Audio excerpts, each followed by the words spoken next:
안녕하세요. 안녕하세요. 반갑습니다. 반갑습니다. 사랑합니다. 사랑합니다. 7월도 또 얼마 남지 않았습니다.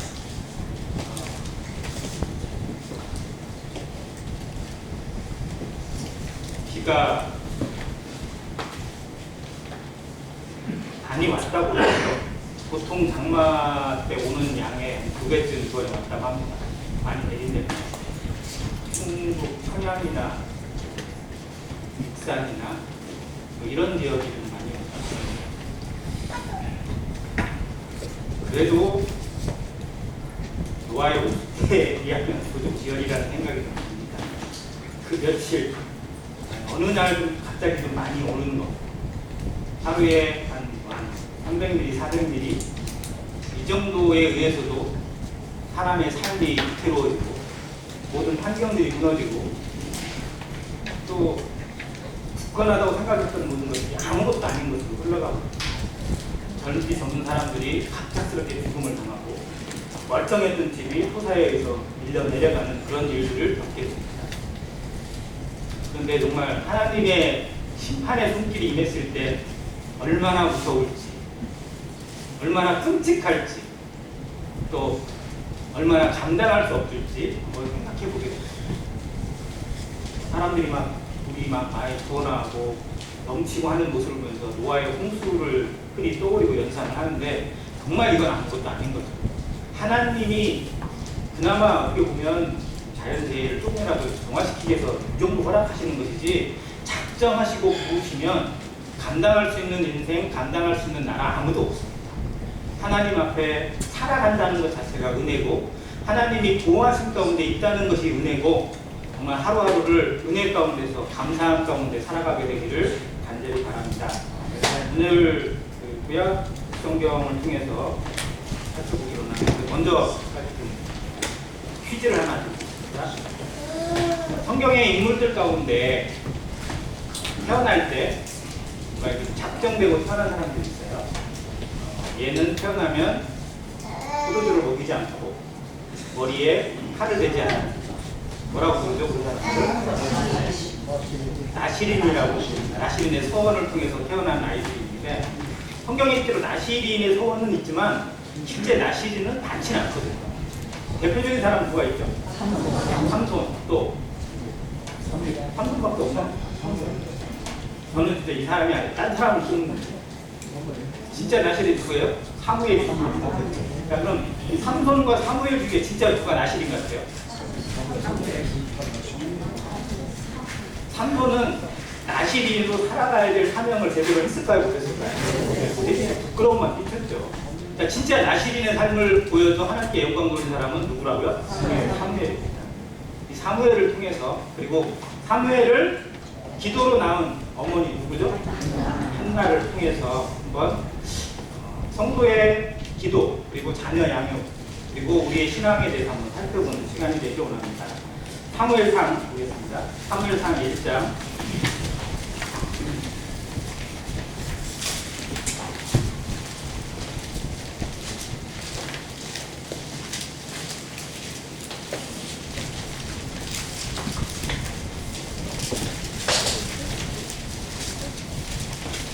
중간중간 읽겠습니다. 먼저 2절입니다. 사무엘상 1장 2절 그에게 두 아내가 있었으니 한 사람의 이름은 한나요 한 사람의 이름은 브닛나라. 브닛나에게는 자식이 있고 한나에게는 자식이 없었더라. 4절 5절입니다. 엘가나가 제사를 드리는 날에는 제물의 분깃을 그의 아내 브닛나와 그의 모든 자녀에게 주고 한나에게는 갑절을 주니 이는 그를 사랑함이라. 그러나 여호와께서 그에게 임신하지 못하게 하시니 한나와 브닛나라는 두 여인이 한 남성을 사랑하면서 살아갑니다. 엘가나라고 부르는 이 사람은 나중에 다 알게 되겠지만 레이프가에 속한 제사장은 아니에요. 그런데 제사장처럼 하나님을 섬기는 일에 열심이었고 순종하는 모습으로 살았던 사람입니다. 그 엘가나에게 두 아내가 있습니다. 사람이 그 정욕적이어서 두 아내를 얻은 건 아니고요. 원래 아내는 누굴까요? 한나인데 아기를 못 낳아. 그래서 어쩔 수 없이 후처인 분인나가 들어오게 됩니다. 그리고 분인나는 들어오자마자 어떻게 했어요? 아기를 쑥쑥 낳았어요. 하나만 낳은 게 아니에요. 뒤에 보면 자녀들이라고 되어 있는 그런 거 보면 여러 낳은 것 같아요. 그러다 보니 한나는 어쩔 수 없는 선택이긴 했는데 자기 뒤에 들어온 후처는 자식을 쑥쑥 낳고 자기는 아무리 애를 써도 남편이 그렇게 사랑하고 애정을 주고 자기도 나름대로 노력을 해도 여부밖에서 갖지 못하게 하셨다고는 성경의 기록을 보면 참 이 한나의 삶은 참 어떻게 보면 저주받은 인생, 기구한 운명인 것 같습니다. 근데 여기에 머물렀다면 성경의 기록이 여기서 끝났다면 정말 성경의 역사가 달라졌겠죠. 한나의 삶 그리고 그 뒤에 있어질 사무엘이라는 존재가 없었다면 성경의 기록, 하나님의 역사가 바뀌었을 겁니다. 그런데 하나님은 그 과정을 통해서 또 이루어 가시더라고요. 그래서 그 아픔을 주시는 이유가 무엇인지 한나에게 깨닫게 하시고 그 아픔을 치유하시는 하나님을 경험하게 합니다. 우리에게 주어지는 것들이 지금이 끝이라면 의미가 없어요.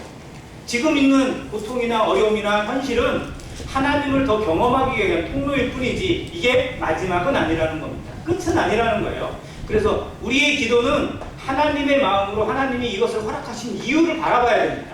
어떤 것을 주실지 기대하는 마음으로 하나님의 말씀을 붙잡고 하나님의 긍휼에 매달리는 모습이 기도의 힘입니다. 자, 한나는 10절을 같이 한번 읽겠습니다. 시작.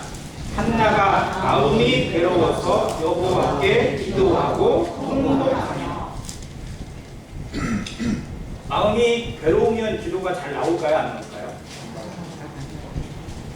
이게 괴로울 때 기도가 나오는 법이긴 하거든요. 그런데 마음이 괴롭잖아요. 그러면 실상 기도가 잘 안 나오는 거예요.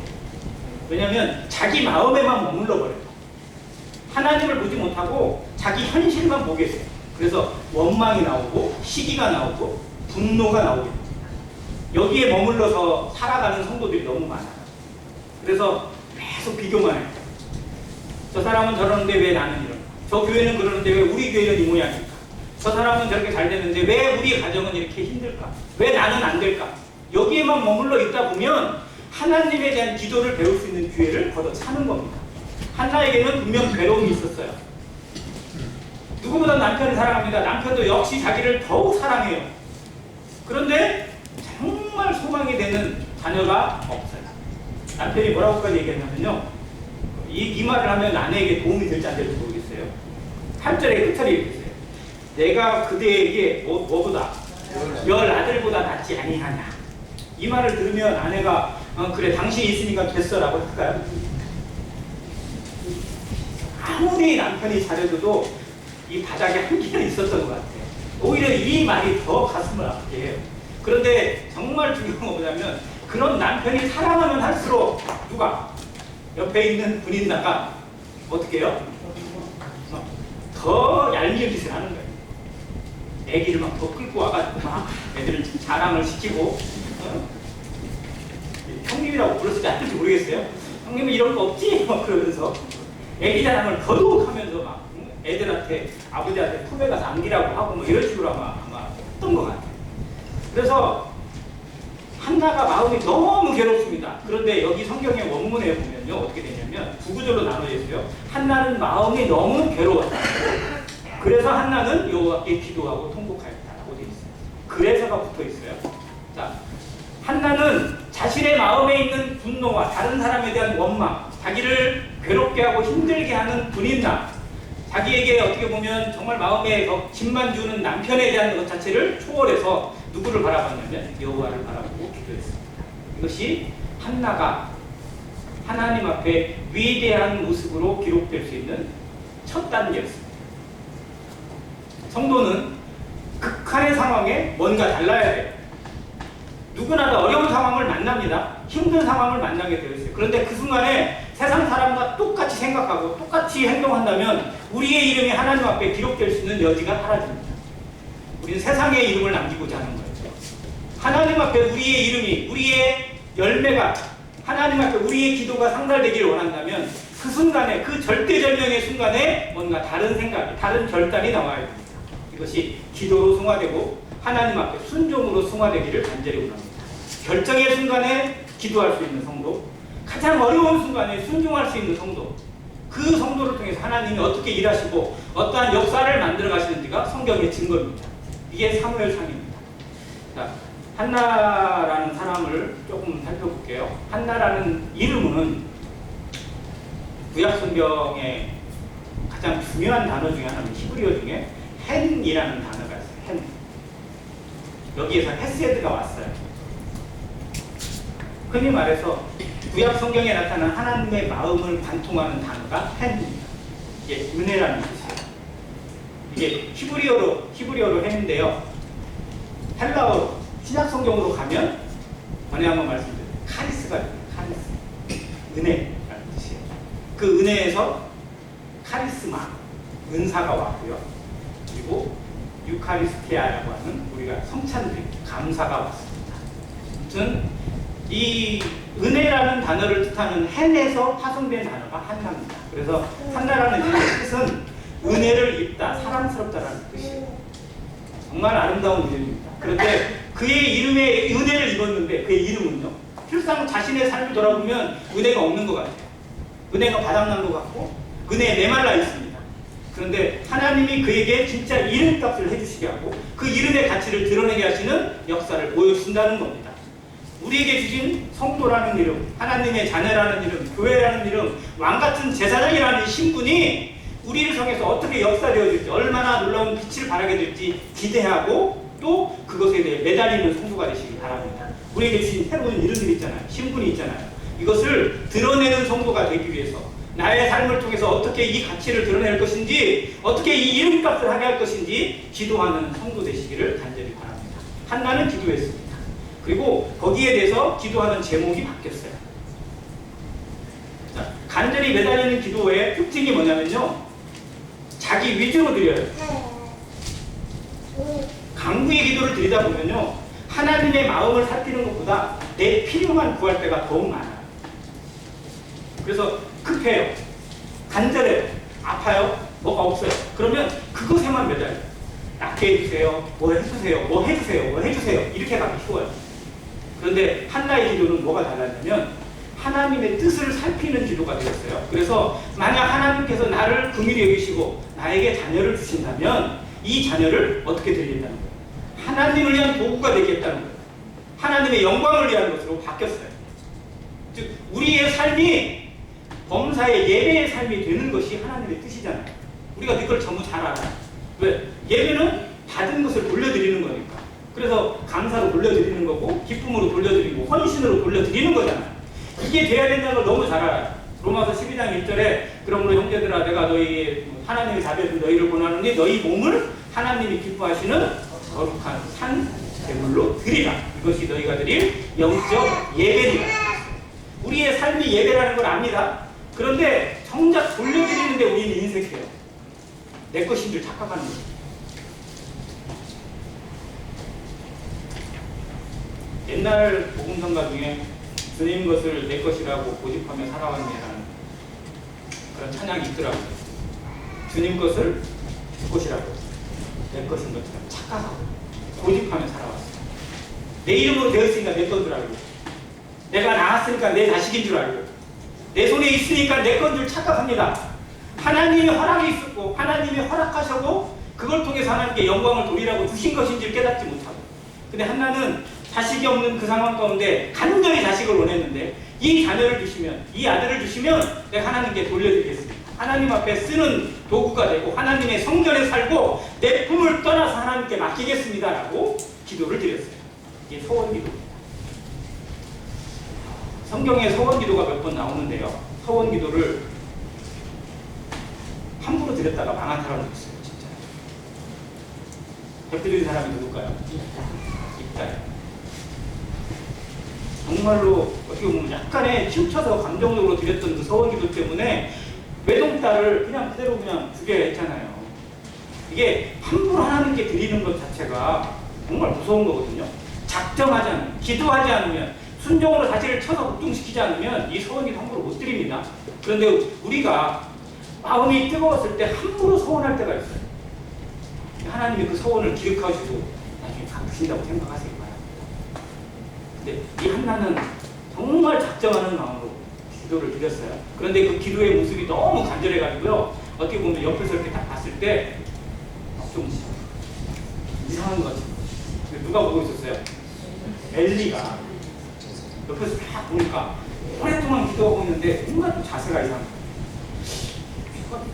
기도를 하는 건지 뭔가 막 취해가지고 떨고 있는 것인지 딱 보니까 막 입을 움직이고는 있는데 소리는 안 나오고 엘리가 한마디 하는 거예요. 뭐라고요? 술 끊어. 이게 엘리예요. 이 시대가 한나가 자기 아들을 구하고 하나님 앞에 간절함으로 기도하던 그 시대에 그 시대를 책임져야 될 사람, 그 시대의 영성을 책임지고 있는 사람이 엘리 제사장입니다. 근데 엘리 제사장의 수준이 이 정도였어요. 이게 비극이죠. 자, 엘리는 몸에 특징이 있어요. 첫 번째, 어떤 몸일까요? 뚱뚱해요. 뚱뚱하다 못해 어느 정도예요? 비둔해요. 그러니까 완전 헤비급이에요. 헤비급도 무제한급으로 그냥 몸이 바뀌어가지고요. 일단 몸이 뚱뚱해요. 제대로 거동도 못해요. 두 번째는 또 뭘까요? 눈이 어두워요. 자, 성경에서 이 눈에 대한 표현은요 대단히 중요합니다. 눈이 어두워졌다라는 표현은요 그의 시력이 약해졌다는 의미도 되지만 하나님을 향한 영성이 흐려졌다는 의미예요. 이삭이 자기 자식에 대한 쌍둥이에 대한 것을 하나님께 듣고도 출상은 끝까지 자기 큰아들을 고집했잖아요. 큰아들 에사한테 모든 축복을 주려고 하는 고집. 그때 십장 에서가 어떤 상태였어요? 이삭이 눈이 어떤 상태였어요. 이런 부분은 정말 그래서 우리의 영성이 흐리지 않도록 정말 그래요. 모세는 120살에 죽었어요. 하나님을 데려가셨어요. 그런데도 그때까지 뭐 했어요? 눈이 흐리지 않았어요. 우리의 삶이 하나님을 향한 이 시력, 영적인 시력만큼은 흐려지지 않기를 기도하시기 바랍니다. 자, 이게 엘리의 수준이에요. 그러다 보니까 그 입에서 나오는 것이 그의 눈으로 보고 판단하는 것이 이 정도 수준이에요. 간절히 기도하고 있는데 그 옆에서 오히려 고춧가루 뿌리고 있어요. 야! 기도하려면 똑바로 하든지 하는 거야. 포도주를 끊어. 그랬더니 한나가 얼마나 속이 답답했을까. 그리고 저런 거를 제사장이라고. 이런 수준인 거예요. 이 영성이 흐려지면 정말로 문제가 됩니다. 그런데 그때 한나가 이야기를 하고 자기의 서원을 얘기합니다. 그 얘기를 다 듣더니 엘리가 내가 실수했구나 라고 하면서 정말 이렇게 좀 새로운 대목인데요. 한번 봐주시기 바랍니다. 17절이에요. 같이 한번 읽을까요? 1장 17절 시작. 엘리가 대답하여 이르되 가만히 가라. 이스라엘 하나님이 내가 기도하여 구한 것을 허락하시기를 원하노라. 누가? 엘리가 이렇게 말했어요.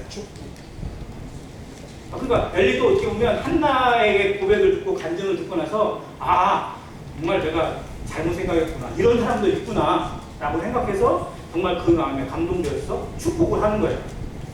자, 그러면 이 축복을 들었을 때 한나가 마음이 어땠을까요? 엘리 같은 사람이 축복했는데 어떻게 보면 그냥 별로 안 와줄 수 있잖아요. 그런데 한나는 그렇지 않았어요. 어떻게 했어요? 18절 이르되 당신의 여종이 당신께 은혜 입기를 원하나이다 하고 가서 다시 시작 같이 해요. 먹고 얼굴에 다시는 근심이 없다. 뭘 얻었어요? 평안을 얻었어요. 그래서 저는 이 부분을 보면서 어떤 마음이 드냐면요. 강단에서 전하는 설교자의 영성보다 뭐가 더 중요해요? 듣는 귀가 더 중요합니다. 엘리 같은 사람의 축복, 어떻게 보면 엘리는 영성이 무너진 사람이고요. 하나님을 대변할 수 있는 그런 자격을 잃어버린 사람이에요. 그런데도 불구하고 엘리가 한 축복에 한나는 마음이 평강해지고요. 다시는 근심빛이 없어졌어요. 그래서 하나님의 말씀이 전해졌을 때 그 사람을 보지 않고 그 안에 계신 하나님을 보잖아요. 하나님을 듣잖아요. 그러면 정말 하나님의 영성이 우리 가운데 오게 됩니다. 그래서 말하는 자의 입도 중요해요.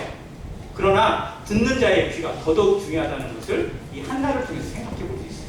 한나가 이렇게 했어요. 마음의 근심을 잃어버리고 하나님이 진짜 해주시겠구나 라는 확신을 가지고 돌아갑니다. 그리고 임신을 해야 해요. 하나님 대단하신 분이에요. 지금까지 그렇게 애를 썼는데도 안 됐는데 하나님 뜻이 이루어지니까 그대로 이 성취됩니다. 아브라함이 그렇게 애를 쓰고 사라가 노력을 했는데도 안 돼요. 나중에 사라가 태가 끊어졌어요. 병수가 끊어져서 폐경이 됐는데도 불구하고 하나님이 나타나셔가지고 내년에 사라가 아들을 낳을 것이다. 살 같은 얘기 하셔야지. 그럼 나는 이미 폐경됐고 우리 남편은 이미 늙어가지고 힘도 못 쓰는데 뭐가 얘기를 하요. 그러고 있을 때 하나님이 딱 하셔가지고 왜 웃냐라고 하더니 아들을 낳으면 뭐라고 지어라? 이삭이라고 지어라. 정말 하나님 세심하신 분 같아요. 그러니까 그렇게 이루어집니다. 말씀하신 그대로 성취되어야 합니다. 천지는 없어지겠으나 내 말은 없어지지. 1.1획도 떨어지지 않게 이루시는 하나님. 그래서 우리의 구원이 내 의지나 내 노력이나 내 감정에 있지 않고 무엇에 있어요? 하나님의 말씀에 있잖아요. 베드로전서 1장에 있는 것처럼 너희가 거듭난 것이 썩어질 시로 된 것이 아니요 썩지 아니할 시로 된 것이니 살아있고 항상 있는 뭘로 됐구나? 하나님의 말씀으로 되는 거죠. 우리의 구원이 확실한 이유가 결코 없어지지 않고 변하지 않는 이유가 뭐예요? 하나님의 말씀이기 때문에 그렇습니다.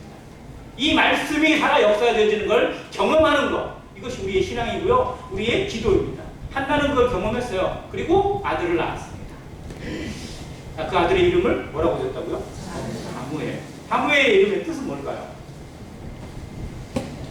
사무엘은 여기 문자들을 보면 하나님께 구한 아들이라는 뜻이에요. 하나님이 주신 선물이라는 뜻입니다.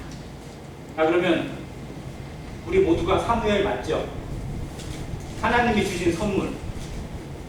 하나님께 구해서 얻은 생명 아니에요, 우리가? 정말 우리 기도로 다 얻어진 생명들입니다. 누가 나를 낳게 하셨는지는 알 수 없지만 그리스도로 말미암아 누군가의 전도로 말미암아 누군가의 기도로 말미암아 우리가 하나님 앞에 얻어진 생명들이에요. 우리가 다 사무엘 같은 존재들입니다. 하나님 앞에는 사무엘처럼 위대한 사람이 될지 아니면 그저 그런 삶을 살다가 가는 성도가 될지는 알 수 없지만요 하나님이 보실 때는 사무엘보다 더 귀하게 보시는 아들들 딸들이 바로 우리라는 겁니다. 한나에게 목숨보다 귀한 아들이 사무엘이에요. 그렇게 기도로 구하고 기도로 얻은 아들입니다. 그런데 서원을 했어요, 안 했어요? 한나가 자기 아들을 낳게 되면 어떻게 한다고? 여호와께 드리겠다고 했어요. 그러면 드려야 돼요, 안 드려야 돼요? 드려야죠. 서원을 갚아야 되잖아요. 자, 그래서 한나는 이제 그것에 대해서 남편에게 먼저 이야기합니다. 남편에게 얘기 안 하면 어떻게 될까요? 자기는 기도를 했잖아요. 남편하고 상의하고 기도한 게 아니라 먼저 자기 마음에서 드렸어요. 그리고 진짜 아들을 낳았어요. 이제 서원을 갚아야 돼. 근데 남편이 뭔 말이요? 안 돼! 이렇게 하면 드릴 수 있어요, 없어요? 못해요. 이게 율법에 정해져 있어요. 서원을 드리고자 해도요, 나시린을 드리고자 해도 남편이 거부하잖아요. 그럼 못 드려요. 그러니까 누가 동의해야 돼요? 아버지가. 거기에 대해 허락을 해줘야 돼요. 그래서 그거를 남편에게 먼저 얘기했더니 남편은 뭐라고 해요? 당신의 뜻대로. 한번 생각해보세요. 엘가나의 입장에서 그렇게 구하고 그렇게 간절히 원했던 아들을 얻었는데 그거를 하나님께 드리고 성전에 갖다 바치겠다고. 성전은 아닙니다. 그 당시에는 실로에 성막이 있었습니다. 아무튼 거기에 갖다 바치겠다고 하면 나보다 당신이 더 손해 텐데 이 생각이 들 수 있잖아요. 그런데도 드리겠다고 하니까 존중을 해서 허락을 해줍니다. 그리고 젖을 뗄 시기. 왜냐면 애기는 엄마 젖을 먹어야 되잖아요. 일단. 그래서 젖 뗄 시기로 했는데 어디서는 한 4, 5세라고 하고 어떤 데는 6, 7세라고 하더라고요. 아무튼 어린아이. 지금 여기서 따져보면 누구만한 나이? 예, 연준이만한 나이 때 어디로 보내요? 제사장 엘리가 있는 그 성막으로 보내요. 하나님 앞에 살도록. 그래서 보냈어요. 엘리 앞에 데리고 갑니다. 아기를 데리고 가서 아기를 앞에 딱 세워놓고 이야기하는 거예요. 제가 몇 년 전에 여기서 기도할 때 당신이 이렇게 축복해서 낳은 아들입니다. 제가 그때 하나님께 드리겠다고 서원했던 대로 데리고 왔습니다 라고 이야기하니까 엘리가 또 어떻게 돼요? 또 감동을 받아요. 엘리는 이 한나 때문에 2번 감동을 받아요. 자, 그러니까 저는 이게 하나님이 주신 회복의 기회였어요. 엘리가 정말 하나님 앞에 심판을 자초하고 그 자식들로 말미암아 멸망에 던져질 수밖에 없는 그런 불쌍한 삶을 살아가고 있는 하나님의 일꾼이었는데, 하나님이 택한 일꾼이었는데 망해가고 있잖아요. 무너져가고 있잖아요. 그런데 하나님이 한나를 만나서 회복의 기회를 주시는 거예요. 아, 생각하게 하는 거예요. 이런 사람도 있구나. 아, 내가 잘못 살고 있구나. 우리 자식 잘못 가르쳤구나. 이것에 대해 생각하고 정말 돌이킬 수 있는 기회를 2번이나 주셨어요. 그런데 회복이 안 돼요. 사울 왕이 다윗을 만나서 회복의 기회를 어마어마하게 갖습니다. 다윗이 골리앗을 때리러 갈 때, 골리앗과 싸우러 갈 때 사울 왕이 제일 먼저 가요. 참아라. 네가 용기는 가상하나, 야 너는 꼬마고 쟤는 어릴 때부터 저기 3m 정도 되는 거인인데 나도 못 나가고 있는데 네가 나가겠다고 그러냐? 뭐 이러면서 말렸단 말이에요. 그런데 거기에다 대고 한 말이 살아계신 여호와의 이름으로, 만군의 여호와의 이름으로 나가겠다고 이야기를 하고, 저가 아무리 해도 할례받지 못한 자가 어찌 하나님을 이길 수 있겠냐고 이렇게 믿음으로 했잖아요. 그때 사울이 감동되지 않았겠어요? 자기의 첫사랑이 회복되지 않았겠어요? 그걸 생각하지 않았겠어요? 그런데 그때뿐이에요.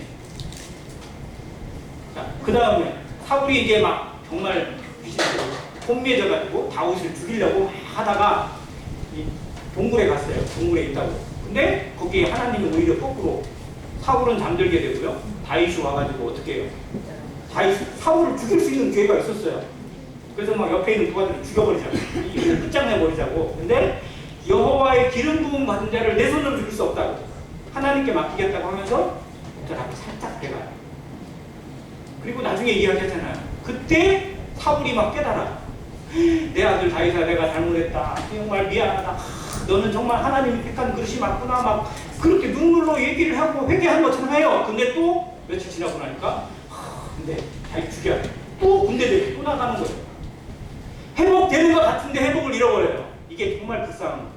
성도들은요, 계속 기회를 주세요. 회복의 기회, 회개할 수 있는 기회, 다시 돌이킬 수 있는 기회, 하나님 앞에 설 수 있는 기회를요 무수히 주세요. 우리 한번 돌아보세요. 정말 하나님 앞에 더 헌신할 수 있는 기회, 하나님께 나아갈 수 있는 발걸음들을 주시는 기회가 정말 많습니다. 근데 그때마다 자기 생각 때문에, 습관 때문에 거듭차고 있는 불쌍한 사람이 없기를 바랍니다. 자, 엘리가 그런 사람이에요. 근데 감동이 되면 축복을 해요. 엘리가 이제 한나와 그 가정을 축복을 했어요. 여호와께서 너에게 더 복을 주시기를 바랍니다. 자, 한나가 자식을 드렸어요. 그리고 집에 갔어요. 그러면 한나는 자식이 있어요, 없어요? 근데 하나님께서 어떻게 하셨을까요? 자식을 주셨을까요? 안 주셨을까요? 몇을 주셨을까요? 5명을.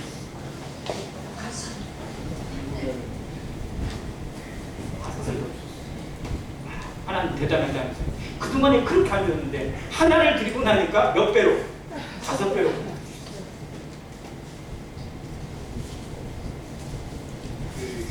이게 뭐에 다 아무튼 연결되는 것 같아요. 근데 아무튼 이 상황을 통해서 한나라는 사람이 엘리에게 보여주는 믿음, 하나님 앞에 드러내는 자신의 신앙, 그리고 그것을 그대로 받아서 하나님 앞에 감사로 드리는 예배가 우리가 너무 잘 아는 사무엘상 2장 1절부터 10절까지 나옵니다. 이게 한나의 기도고 하나의 감사인데요. 다른 말로 한나의 예배라고도 합니다. 한나가 드리는 이 예배가 구약 성경에 나타나 있는 하나님을 찬양하는 예배들, 하나님을 감사하는 예배들이 정말 많은데요. 여성이 드리는 예배가 많지는 않아요. 여성들은 성경에 많이도 기록이 안 되기도 했지만, 그런데 가장 대표적인 기도가 한나의 기도입니다. 한나의 감사예요. 영성적으로 가장 뛰어난 감사라고도 알려져 있습니다. 이 기도가 자신을 아들을 주신 하나님께만 감사하는 게 아니라 하나님이 이 아들을 통해서 이루어 가실 구원에 대해서 먼 시대까지 바라보는 영성이 나타나 있어요. 하나님의 심판까지 나타나 있습니다. 마지막 10절에 보면요. 자, 하나님 앞에 자신의 것을 드리는 헌신이 나타나면요, 하나님이 더 큰 것을 보여주세요. 하나님께 기도하면 그 기도만 이루시는 게 아니라 하나님을 더 알아갈 수 있는 믿음의 눈을 열어주십니다. 이게 예레미야 33장 3절 333 법칙에 나와 있는 약속이에요. 뭐라고 했어요? 너는 내게 부르짖으라. 내가 내게 응답하겠고, 그 다음 뒤가 중요해요. 뭐예요? 내가 알지 못하는 크고 비밀한 일을 내게 보이리라. 정말 하나님께 기도하고 하나님께 드리잖아요. 그러면 하나님의 마음을 더 알아가게 하세요. 하나님의 비밀에 참여하는 자로 하나님의 마음과 그 영성을 더 알아가는 자로 성경의 능력이 더 깨우쳐지는 자로 우리를 변화시켜 가십니다. 하나님은 우리에게 더 보여주고 싶어 하세요. 더 알게 해주고 싶어요. 그런데 우리의 그릇이 너무 작아. 우리의 문이 너무 작아요. 우리의 입구가 작으면 들어오는 양이 정해져 있어요. 이걸 열어야 돼요. 아무튼 그 모습을 한나를 통해서 보여주시고요. 한나를 통해서 그 다음 시대를 책임지는 사람, 사무엘의 시대를 열어가겠습니다. 사무엘이 하나님 앞에 섬기게 됩니다. 아이지만 그가 그 시대를 대표하는 사람이 있어요. 제가 사무엘상을 읽을 때 가장 두려운 말씀 중에 하나가 3장 1절인데요. 같이 한번 읽겠습니다. 3장 1절입니다. 시작. 아이 사무엘이 엘리 앞에서 여호와를 섬길 때에는 여호와의 말씀이 희귀하여 이상이 흔히 보이지 않았더라. 이게 그 시대를 보여주는 하나님의 평가입니다. 사사시대에는 하나님이 그 시대를 뭐라고 평가하셨어요? 그때 이스라엘에 뭐가 없으므로, 왕이 없으므로 사람들이 뭐예요? 자기 소견에 오르는 대로 행하였더라. 이게 사사기에 2번 나오잖아요. 사사기 시대를 평가하는 하나님의 평가입니다. 자, 근데 사무엘의 시대에 누가 이 시대를 책임지고 있었냐면 엘리가 책임지고 있었어요. 자, 엘리는 무슨 뜻일까요? 엘리라는 이름의 뜻 뭐예요? 너무 유명한데. 엘리엘이라는 사각단. 여기 똑같은 거예요. 나의 하나님이라는 뜻이에요. 가장 좋은 이름 아니에요? 엘리, 나의 하나님이라는 뜻이에요. 그런데 정말 엘리는 하나님을 주인 삼았어요? 아니면 자기 자식을 주인 삼았어요? 자식에게 묶여 살아가고 자식에게 휘둘리고 살아가는 부모예요. 이 영성이 무너졌습니다. 물론 엘리 자체도 그래요. 엘리가 그렇게 되고 그 자식이 그렇게 된 거는 엘리의 책임도 없지 않아 있을 겁니다. 그런데 문제는 자식들이 문제를 발견했어요. 자식들이 잘못하고 있는 걸 알았습니다. 오히려 하나님의 제사를 어지럽히고 그곳에서 수정 들고 있는 여자들을 함부로 범하기나 하고 물건을 빼앗아서 지가 먼저 챙기기나 하고, 제사 드리러 오는 사람이 자기 밥이야. 어떤 짐승을 가지고 나가가지고 그 중에 좋은 거 있으면 먼저 내 거 가져. 나한테 먼저 바치자면 절대 못 바쳐. 이게 뭐예요 이게? 이 시대에 교회가 왜 욕먹는지 아세요? 왜 하나님 앞에 저주를 받고 사람들 앞에 손가락질을 당하는지 아세요? 헌금을 자기의 것으로 이용하고 있고 교회에 드리는 헌금을 자기 마음대로 사용하도 된다고 착각하기 때문에 그렇습니다. 돈 때문에 교회가 무너지고 있고 돈 때문에 하나님 앞에 선다는 사람들이 무너져가고 있는 시대예요. 그래서 대부분의 교회에 다니는 사람들이 정말로 뭐 때문에 교회 못 가겠다? 헌금 때문에 교회를 못 가겠다는 거예요. 정말. 근데 이들이 하나님의 제사를 이렇게 어지럽혀놨어요. 성전을 어지럽히고 제사를 어지럽히고 그렇게 무시하고 살아가는데 이 소식을 아는 아버지가, 제사장이라는 사람이 자식을 혼을 내지 못하고요. 오히려 막 달래요. 야, 제발 그러지 마라. 그러다 진짜 혼나. 그러다가 정말. 근데 더 이상은 그걸 징계를 못하고요. 그걸 다스리지 못하고 있고 거기에 끌려가고 있어요. 혹시라도 우리 애들 잘못될까 봐서, 혹시라도 우리 애들 어떻게 될까 봐서 끌려가고 있는 부모의 모습, 바로 이 시대의 부모가 아닐까요?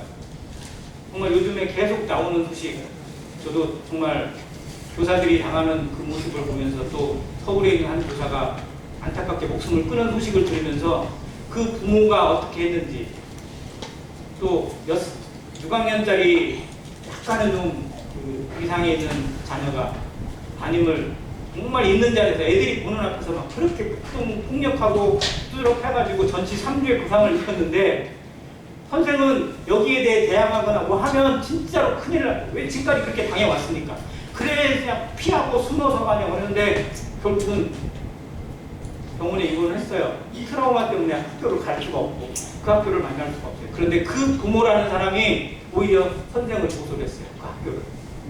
우리 자식을 어떻게 가르쳐놨길래 우리 애가 이렇게까지 되겠냐라고. 이게 이 시대입니다. 자기 자식만 귀한 줄 알고 세상 무서운 줄 모르고 정말 다른 사람 소중한 줄을 깨닫지 못하고 있는 이 시대의 부모들이 너무 많아요. 그런데 엘리가 극적으로 살아갔습니다. 하나님 앞에 그렇게 얼마나 무서운 것인지 깨닫지 못하고 그저 내 자식만 소중해서 그저 내 자식 혹시 어떻게 될까 봐서 안절부절 못하는 그런 모습으로 살아가고 있었어요. 거기에 대해서 하나님이 징계하셨습니다. 엄히 경고를 하셨어요. 이미 엘리에게 이 시가 끝났다고 알려주셨어요. 그런데도 자식들을 다스리지 못합니다. 그래서 사무엘을 통해서 그걸 알려주세요. 그래서 우리가 너무 잘 아는 사무엘을 부르시는 하나님. 잠을 자고 있는데 사무엘을 부르세요. 사무엘아 라고. 아이 사무엘이에요.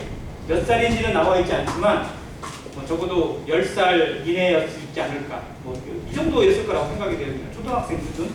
자, 그런데 이 사무엘이 음성을 듣자마자 벌떡 일어나서 엘리에게 갑니다. 부르셨습니까? 라고 했더니 엘리가 야 잠이나 잤다 안 불렀어. 무슨 소리야? 제가 자다가 잠꼬대를 하나 보냈어요. 또 조금 있는데 갑자기 하나님이 또 부르신 거예요. 그랬더니 또 일어나가지고 또 엘리한테 가가지고 부르셨습니까? 라고 했더니 안 불렀다니까. 빨리 가자. 잠을 못 자게 하네. 야, 그리고 나는데 뭔가 이상해. 제가 왜 이렇게 찾아오지? 뭔가 있는 거 아니야? 느낌이. 두 번이나 그러니까. 그래서 알려주는 거죠. 야, 다음에도 혹시 너를 또 부르면 이제 이렇게 대답해라 라고 알려줘요. 엘리가 왜 이렇게 됐는지 아세요? 엘리는 하나님이 자기를 부르시는 음성을 직접 들어본 적이 없는 거예요. 여기 1절에 그렇게 나오잖아요. 아이 사무엘이 여호와 앞에 섬길 때에는 뭐가 희귀했다고요? 여호와의 말씀이 희귀한 시대예요. 이상이 보이지 않았어요. 그냥 평범하게 살아간 거예요. 하나님이 살아계시는데도 불구하고 하나님이 나타남을 보지 못했어요. 하나님의 말씀이 살아 역사되는 걸 보지 못하는 시대, 불행한 시대입니다. 이 시대에 하나님의 말씀이 살아 움직이는 교회, 하나님의 말씀이 살아 움직이는 가정 되기를 기도하시기 바랍니다.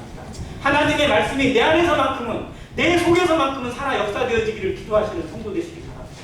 엘리는 그 수준을 잃어버렸어요. 그 영성을 잃어버린 거예요. 그게 그의 몸의 비둔함과 그의 눈의 흐림으로 나타나 있어요. 우리의 눈이 흐려지지 않고 우리의 몸이 비둔해지지 않기를, 몸을 빼라는 다이어트를 하자는 게 아니고요. 정말 하나님의 말씀 앞에 담대해져야 되고요. 날렵해져야 돼요. 승강이 주택교를 몸이 뚱뚱하다는 의미가 뭐냐면요. 엘리는 제사장이에요. 제사장은 성막에서 앉아서 섬겨요? 서서 섬겨요?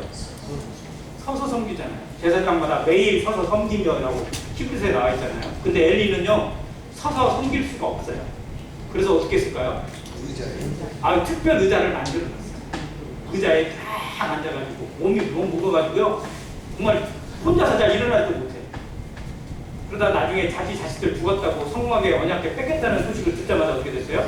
너무 놀라가지고 그 의자에서 의자가 부서져가지고 뒤로 넘어져서 죽었어요. 그때.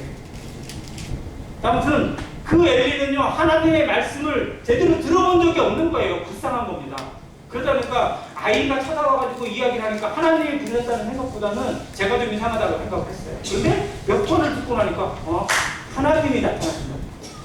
마음에 두려움이 있어. 또 그에게 이렇게 대답하라고 알려주는 거예요.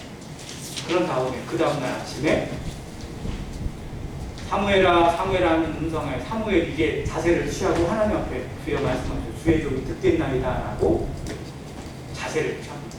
말씀 앞에 이 자세가 되길 바랍니다. 우리가 묵상하고 큐티하는 시간을 갖고 음성을 듣고 공부하는 이유가 뭘까요? 내 머리를 채우기 위해서가 아니잖아요. 내가 더 아는 것을 자랑하기 위해서가 아니잖아요. 하나님 앞에 이 자세를 배우기 위해서입니다. 주여 말씀하옵소서 주의 종이 듣겠나이다. 이 자세로 하나님 앞에 엎드리는 것, 이것이 진짜 기도고요. 진짜 말씀을 듣는 겁니다. 여호와의 말씀이 이상으로 나타나고 능력으로 나타나고 삶으로 적용되는 모습이 이 사무엘에게 적용됐어요. 그리고 그날 이 밤에 하나님께서 이 사무엘에게, 아이에게 그 시대를 끝내는 것을 말씀해 주세요. 엘리의 가정을 무너뜨리고 엘리의 모든 시대를 끝내겠다고 말씀해 주세요. 그리고 엘리가 아침에 일어나서 하나님이 무슨 말씀을 하셨을까라고 물어봐요. 솔직하게 어떤 거라도 말해줘. 말하는 중에 정말 하나님이 너에게 저주를 내리기 바란다. 이렇게 얘기하니까 사무엘이 정확하게 얘기했죠. 당신의 가정에 대해 하나님이 이렇게 말씀하셨어요. 너의 자식들이 한날에 죽을 것이고 그래도 끝날게 될 것이다. 그래서 그 말을 받아들여. 그러면 거기서 정말 자식들한테 경고해야 되잖아요. 하나님이 이렇게까지 비판하신다. 우리 회개하자. 우리 엎드리자. 정말 하나님이 이 심판만큼 우리 가정에 내리지 않도록 우리 간절히 기도하자라고 권해야 되잖아요. 그런데 이 아들은 어떻게 해요? 나중에 전쟁 나서 지니까 야 하나님이 함께하지 않는가 지는 것 같아요. 우리 어떻게 할까? 고민을 하더니 짜낸 계획이 뭐예요? 야 하나님을 모시고 가자. 하나님이 우리 대장 되시니까 우리 어렵게를 들고 전쟁터에 나가면 하나님이 아마 이겨주실 거야. 이게 무슨 말인지 말도 안 되는 짓거리만 어디서 그런 계획만 자기 생각에 치우치다 보면요 정말 그것을 하나님의 이름을 이용해 가지고 하나님을 모욕하는 일들이 나오게 됩니다. 아무튼 그 모습이 엘리에게 임하게 되고요. 그리고 그 시대를 하나님이 지워버리십니다. 사무엘이 이제 영성을 책임지는 시대가 되게 하세요. 하나님은 당신을 따르는 사람을 통해서 당신의 말씀에 순종하는 자를 통해서 그 시대를 이끌었습니다. 근데 사무엘은 여전히 뭐예요? 청년이에요? 아이예요? 아이예요. 아이였습니다. 완전히 잘한 사람이 아니었어요. 그런데도 사무엘에게 나타나는 하나님의 말씀, 사무엘을 통해서 들려주시는 음성과 메시지에 대해 사람들이 듣게 돼요. 엘리가 듣고 다른 사람들이 듣게 돼요. 사람들이 사무엘의 말에 굴복하게 됩니다. 순종하게 돼요. 시대가 바뀌었습니다. 그런 다음부터 회복을 이루어갔어요. 사무엘은 시대를 책임지는 사람이 되었고 하나님이 이끄는 시대로 이스라엘의 역사를 이끌어가는 선구자가 되었습니다. 그런데 이 사무엘이 어느 지파, 누구의 자손이었다고요? 레위 지파, 누구의 자손? 고라의 자손이에요. 고라의 후예, 반역자의 대명사 고라의 후예 사무엘이에요. 정말 대단한 거 아니에요? 고라의 자손에 사무엘 같은 사람을 하나님이 일으키셨다. 그리고 이스라엘을 이끌어 가셨다. 정말 고라의 자손들이 하나님 앞에 얼마나 엎드리는 자세로 얼마나 자신의 모든 것들 조상들이 했던 그 실수와 그것을 반복하지 않기 위해서 얼마나 겸손하게 섬겼는지를 보여주는 열매가 사무엘로 나타났어요. 우리는 다 실수가 있을 수 있어요. 잘못이 있을 수 있습니다. 그러나 그것이 되풀이되지 않도록 힘써야 되고요. 그것을 회복시키는 하나님의 긍휼을 구해야 됩니다. 더 이상 실수에 반복되지 않고 더 이상 넘어지지 않도록 이것만큼은 지켜낼 수 있는 선을 지켜야 돼요. 특히 자녀의 교육에 있어서 정말 이것을 지켜낼 수 있는 성도 되기를 간절히 바랍니다. 이 시대에 무너져갔어요. 모든 질서가 무너졌습니다. 하나님에 대한 번위가 무너졌고요. 세상에 대한 번위가 무너졌어요. 세상에서 성업 가운데 세상에 대한 번위, 질서를 표현하는 단어가 뭔지 아세요? 분사부일체예요. 그렇잖아요. 분사부일체. 임금과 스승과 부모는 하나다. 너 어떻게 해야 된다? 존중하고 존중하고 잘 섬겨야 된다. 근데 지금 어떻게 해요? 대통령 잘 섬겨요? 대통령이 반찬보다 더 못해요. 그냥 맨날 씹어요. 세상의 권위자들 정말 전혀 존중이 안 돼요. 제일 욕먹는 사람이 대통령이고 국회의원이에요. 안 그래요? 대통령을 권위 인정하나요? 자, 스승 권위 있어요? 학교 선생님들 애들한테 치여 맞고요. 부모들한테 맨날 시달림 당하고 미련 당하고요. 정말 불쌍한 모습으로 살아가고 있어요. 권위 다 사라졌어요. 부모는요? 부모의 권위 살아 움직여요? 부모의 권위도 다 잃어버렸어요. 산으로 놓친 건지 애들이 그걸 뺏은 건지 모르겠지만 아무튼 분사부일체 이 권위가 다 사라졌어요. 그런데 세상이 그러더라도요. 교회는 그래서는 안 돼요. 교회는 이걸 회복해야 됩니다. 자, 교회에서 말하는 분사부일체는 뭘까요? 분, 하나님이세요. 머리 대신 예수 그리스도입니다. 그리고 그리스도의 권위를 이어받아 교회에서 섬기는 자들이에요. 그 질서에 순복하는 모습이 정말 교회다운 교회입니다. 그리고 가르치는 자들이나 그 섬겨주는 자들에 대해서 순종하는 모습. 당연히 부모에게 순종하는 것이 교회의 질서입니다. 이걸 회복하는 모습 자체가 교회에서 이루어져야 돼요.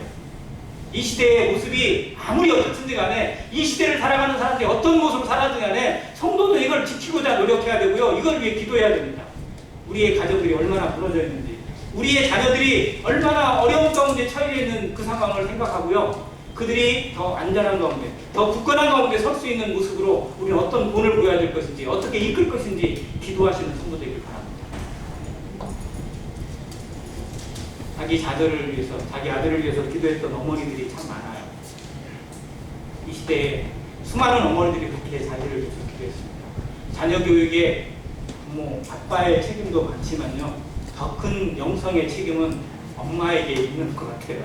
여기 한나가 그런 것처럼, 또 어거스틴의 엄마 혹시 아세요? 네, 모니카가 아들을 위해서 몇 년 동안 기도했다고 알려졌죠? 30년 동안 기도했다고 했거든요. 정말 우리 자녀들을 위해서, 우리의 자녀들이 나보다 더한 영성으로 하나님 앞에 서고 하나님의 영광을 위해 살아가는 자녀가 되기 위해서요, 이 기도의 끈을 놓지 않게 되길 바라고요. 내 것이 아닙니다. 내가 어떻게 할 수 있는 존재가 아니에요. 하나님께 맡겨야 됩니다. 때로는 매를 쳐서라도, 때로는 하나님의 가혹한 채찍을 당해서라도 하나님 앞에 설 수 있는 기도가 나로부터 시작되어서 우리의 자녀 세대가 더욱 든든하게 세워져가는 안행교회 되고 이 시대에 복음을 책임질 수 있는 마지막 시대가 되기를 간절히 바랍니다.